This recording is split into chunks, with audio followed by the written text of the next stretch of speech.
Hello friends, welcome to my channel Chemistry Point. Today we are talking about the chemical properties of alkene. Chemical properties of alkene में हम देखते हैं कि alkene कौन कौन सी reaction show करता है. First is addition reaction, second is oxidation reaction, third is substitution reaction, fourth isomerization, fifth polymerization. First we are talking about the addition reaction. Addition reaction की हम देखने से पहले हम ये देखते हैं कि कौन कौन से स्पेशल पॉइंट होते हैं जिससे कि हम एडिशन रिएक्शंस ऑफ एल्कीन को हम आसानी से समझ सकते हैं. पहले हम यहाँ पर देखेंगे कि अगर हम देखें कि सिस आपको पता है कि एल्कीन जो होती है वो ज्योमेट्रिकल आइसोमेरी में शो करती है जो कि सिस और ट्रांस होते हैं. अगर हम यहाँ देखें कि सिस पर एंटी एडिशन किसी भी इलेक्ट्रोफाइल का एडिशन जब होता है, अगर वो एंटी एडिशन होता है तो वो रैसिमिक मिक्सचर प्रोडक्ट देता है. और अगर हम बात करें कि ट्रांस अगर वो है ट्रांस आइसोमर है और उस पर एंटी एडिशन होता है तो वो मीजो प्रोडक्ट देता है. इसी तरह से हम यहाँ पर देखते हैं कि सिस पर जब सिन एडिशन होता है तो वो मीजो प्रोडक्ट देता है और ट्रांस पर यदि सिन एडिशन होता है तो रैसिमिक मिक्सचर होता है. ये तो हुई स्टीरियो स्पेसिफिक बात. उसके बाद हम यहाँ देखते हैं कि सिन एडिशन कौन कौन से रीजेंट्स देते हैं और एंटी एडिशन कौन कौन से रीजेंट्स देते हैं. तो हम यहाँ पर देखते हैं कि सिन एडिशन जो होता है हाइड्रोजन, ड्यूटेरियम, केमेनोफोर और osmium tetroxide. And anti addition कौन कौन देता है हैलाइड्स, हेलोजेंस और हाइड्रोक्साइड्स और परऑक्साइड्स और सिल्वर ऑक्साइड्स. अब हम सबसे पहले बात करते हैं एडिशन ऑफ हाइड्रोजन. हम यहाँ पर एक नॉर्मल एल्कीन लेते हैं और उसमें जब हम हाइड्रोजन का एडिशन करवाते हैं तो आप देखेंगे कि यहाँ पर एल्केन का फॉर्मेशन होता है. एल्केन में हम यहाँ पर देखते हैं कि एल्कीन का मैंने दूसरा एग्जांपल लिया है साइक्लोहेक्सीन. साइक्लोहेक्सीन में जब हम देखेंगे तो आपको ये दिखाई देगा कि कैसे यहाँ पर सिन एडिशन हो रहा है. उसके बाद हम यहाँ देखते हैं कि तो यहाँ पर हमें मीजो कंपाउंड मिलता है. हीट ऑफ हाइड्रोजनेशन जो होता है वो रिएक्टिविटी ऑफ एल्कीन के डायरेक्ट प्रोपोर्शनल होता है और स्टेबिलिटी ऑफ एल्कीन के इनडायरेक्ट या कहें कि अपोजिट प्रोपोर्शनल होता है स्टेबिलिटी ऑफ एल्कीन के. देन हम फर्दर बात करें तो एक्सोथर्मिक रिएक्शन होती है, सिन एडिशन होता है और ये मीजो कंपाउंड्स का फॉर्मेशन होता है. उसके बाद हम आते हैं एडिशन ऑफ हैलाइड्स. अभी हम यहाँ पर जनरल हमने एल्कीन लिया है और उसमें हैलाइड का एडिशन कराया है और हम यहाँ देखते हैं कि यहाँ पर ये ट्रांस एडिशन हो रहा है. उसके बाद हम बात करते हैं नेक्स्ट बात करते हैं मैकेनिज्म की. तो हम यहाँ पर देख रहे हैं कि हमने यहाँ पर एल्कीन ली है और यहाँ पर इलेक्ट्रोफिलिक एडिशन रिएक्शन हो रहा है.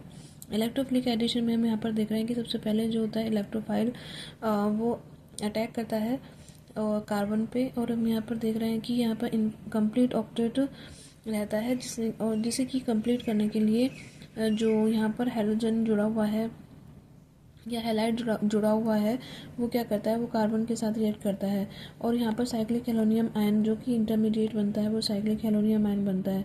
उसके बाद नेक्स्ट जब हम यहाँ पर देखते हैं कि हैलाइड जो होता है वो कहाँ से अटैक करेगा, क्योंकि हम यहाँ पर देख रहे हैं कि यहाँ पर एक साइक्लिक हेलोनियम आयन जो होता है वो इंटरमीडिएट बन रहा है तो यहाँ पर स्टेरिक हिंड्रेंस रहेगा और जिसकी वजह से ये जो हैलाइड हमें यहाँ पर दिख रहा है वो कहाँ से अटैक करेगा, वो अपोजिट साइड से अटैक करता है जिसकी वजह से ये एंटी एडिशन शो करता है और एंटी एडिशन शो करता है यहाँ पर आप देख सकते हैं. उसके बाद रिएक्टिविटी ऑफ हम बात करें रिएक्टिविटी ऑफ हेलोजेंस की तो क्लोराइड जो होता है वो सबसे ज़्यादा रिएक्टिव होता है और आयोडीन जो होता है वो सबसे लेस रिएक्टिव होता है. अब हम यहाँ पर देखा है कि यहाँ पर इंटरमीडिएट जो होता है साइक्लिक हेलोनियम आयन बनता है और साइक्लिक हेलोनियम आयन बन रहा है इंटरमीडिएट, इसलिए यहाँ पर रीअरेंजमेंट भी पॉसिबल नहीं है.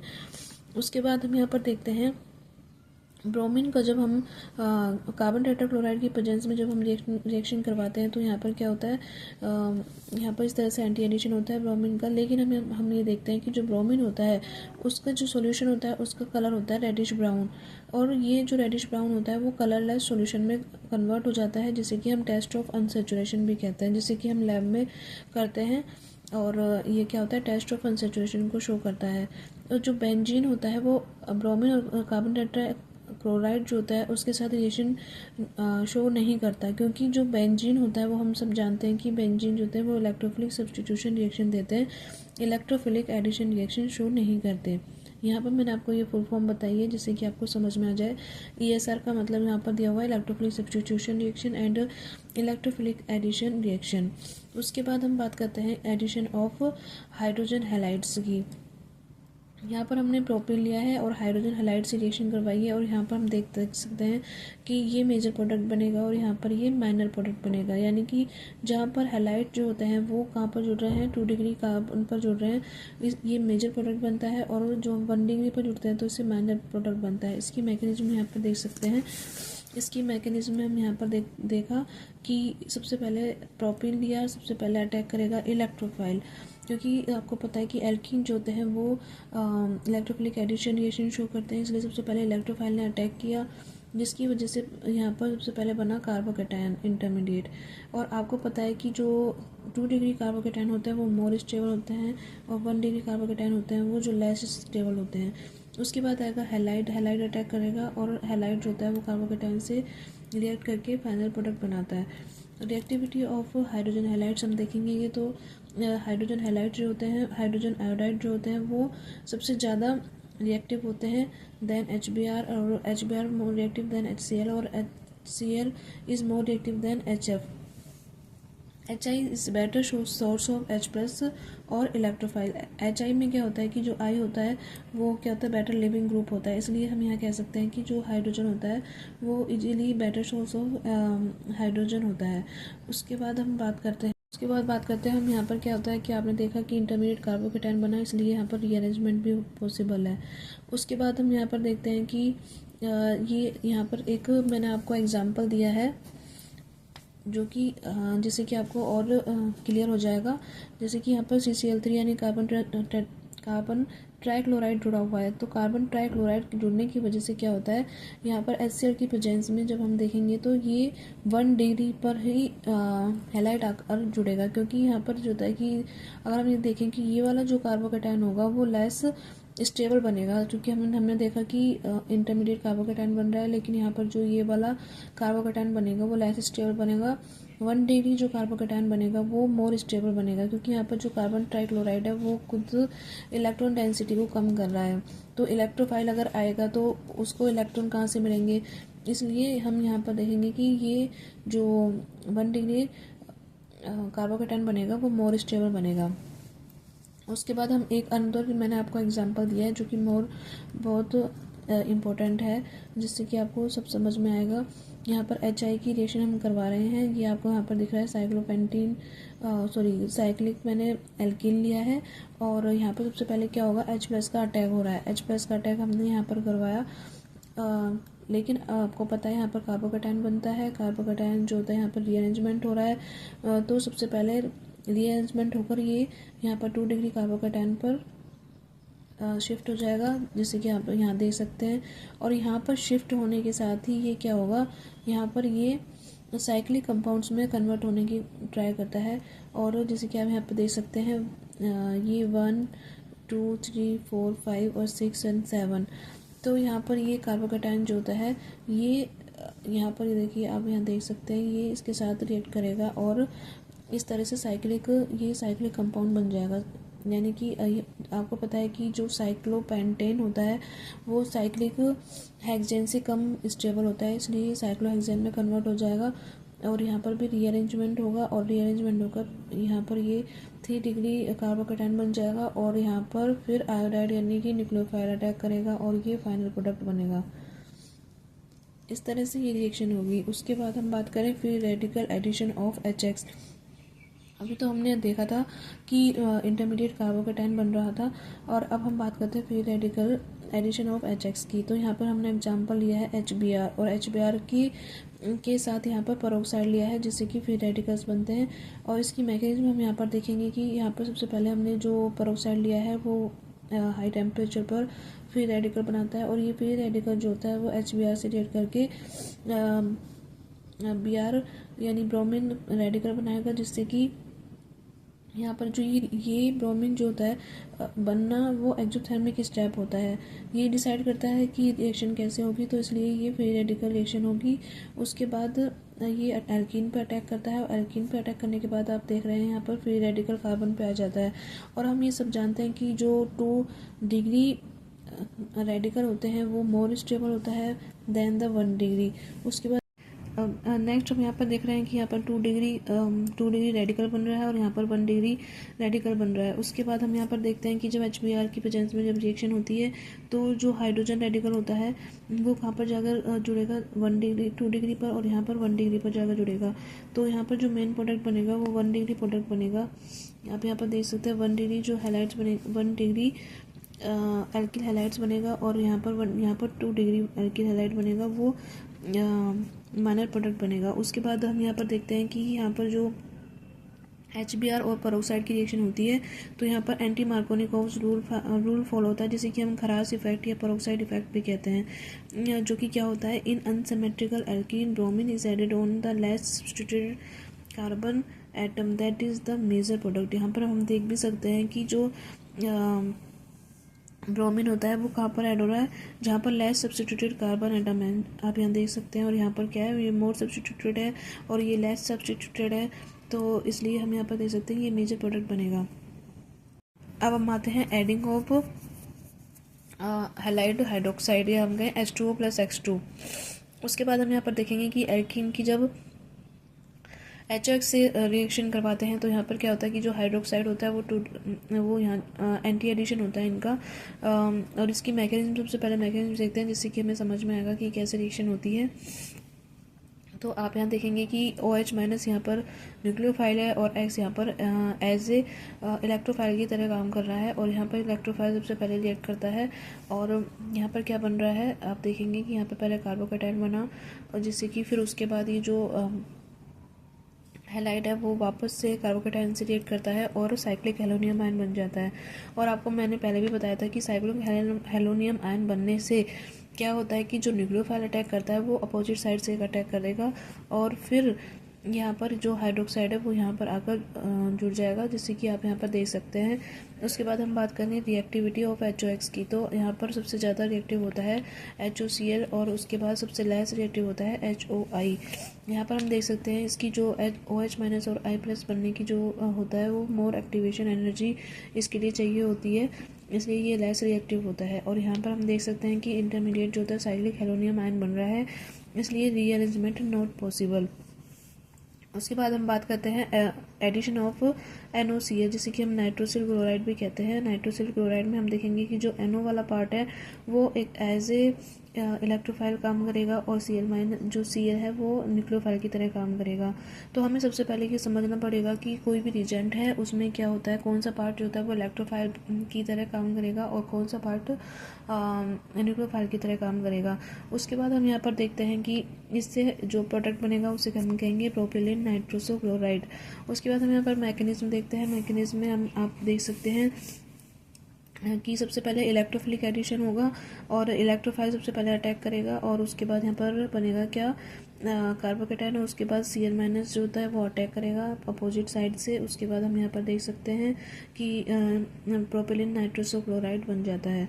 उसके बाद हम आते हैं एडिशन ऑफ H2O का जब एडिशन होता है तो क्या होता है कि जो एल्कीन है वो कोई रिएक्शन शो नहीं करता, क्योंकि जो अगर हम कहें सिंपल अगर हम वाटर लेते हैं तो उसमें कोई रिएक्शन नहीं होती, क्योंकि ये वीकर एसिड होता है, इसलिए हमें सफिशिएंट हाइड्रोजन आयन नहीं मिल पाते, और इसलिए ये रिएक्शन नहीं होती। लेकिन अगर हम बात करें एसिड के प्रेजेंस में, यानी कि हम डाइल्यूट H2SO4 लेते हैं, तो उसमें क्या होता है कि यहाँ पर क्या बनता है, अल्कोहल बनता है। उसके बाद हम मैकेनिज्म पे आते हैं।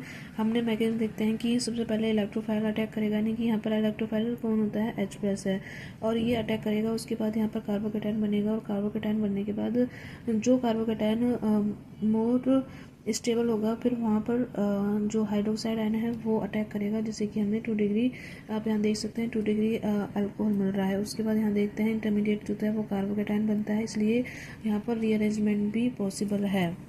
के बाद हम आते हैं next reaction, oxymercuration demercuration reaction.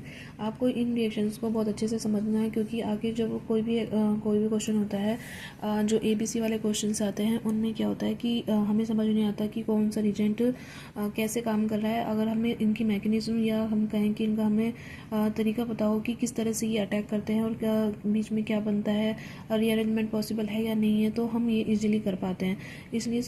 इसलिए इन रिएक्शंस को आपको अच्छी तरह से समझना है। जैसे कि ऑक्सीमर्क्यूरेशन डीमर्क्यूरेशन रिएक्शन जो होती है वो बहुत इंपॉर्टेंट रिएक्शन होती है। आप यहाँ पर देखते हैं कि जब यहाँ पर HgOAc का होल ट्वाइस प्लस H2O और लेते हैं और सोडियम बोराइड लेते हैं और NOH लेते हैं, तो हम यहाँ पर देखते हैं कि हमें क्या मिलता है, अल्कोहल मिलता है। लेकिन हमें अल्कोहल मिलता कैसे है, ये आप यहाँ पर देखेंगे कि मर्क्यूरिक एसीटेट जो होता है, मर्क्यूरिक एसीटेट सबसे पहले क्या करता है, यहाँ पर मर्क्यूरिक एसीटेट का एक कार्बोकेटाइन बन रहा है। सबसे पहले हम यहाँ पर देखेंगे कार्बोकेटाइन बन रहा है।